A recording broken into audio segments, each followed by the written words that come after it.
В началото ретроспективна изложба, посветена на творческия път на един от най-значимите български художници, Георги Лечев, е подредена в Градската художествена галерия в нашия град.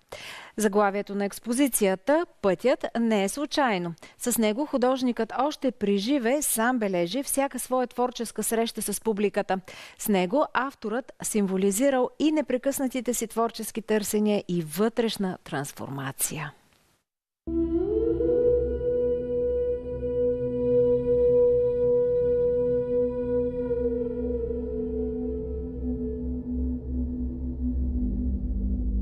Творческият път на Георги Лечев преминава през няколко ключови периода. От социално-критична графика през 70-те години на миналият век до абстрактна живопис в по-късните етапи от живота му. Още в най-ранните си картини художникът открито критикува идеологията на тогавашният режим. Нещо немислимо за творците по онова време.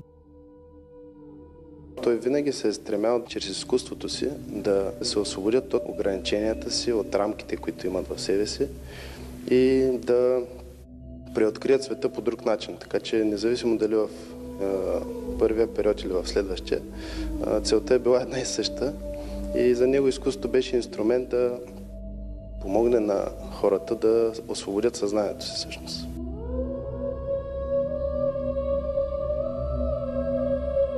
Един от най-ярките личности в така известната художническа общност на Вулкан. Някогашната фабрика Вулкан, където имаше много ателиета, там беше и неговото ателие.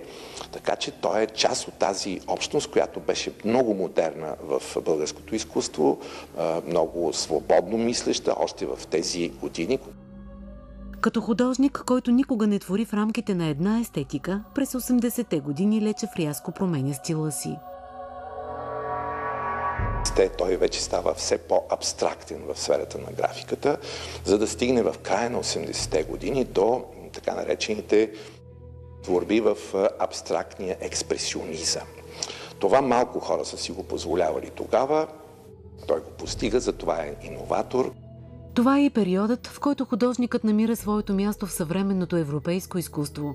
90-те години също носят промяна. Цветовете стават по-тъмни, композициите по-съзерцателни. В началото на новият век започва и емблематичният му син период, който се отличава с плътни и релефни наслагвания на боя върху картините. И той наистина се показва като един изключително емоционален художник, който владее обаче живописната материя, играе с тази материя, тя звучи по свой собствен начин, с красотата на самата боя.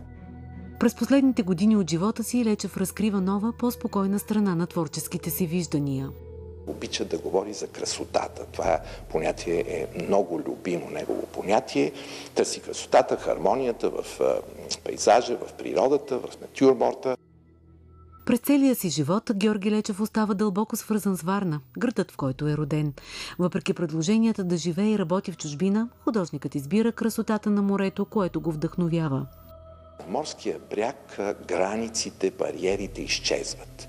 Тогава сетивата политат нагоре, навътре, надолу и нямаме никакви ограничения. Това въздейства на хората на изкуството. Той обаче не е локален художник. Той е космополитен, европейски художник с много високо ниво, професионално. Изложбата ще остане отворена за посетители до края на месеца.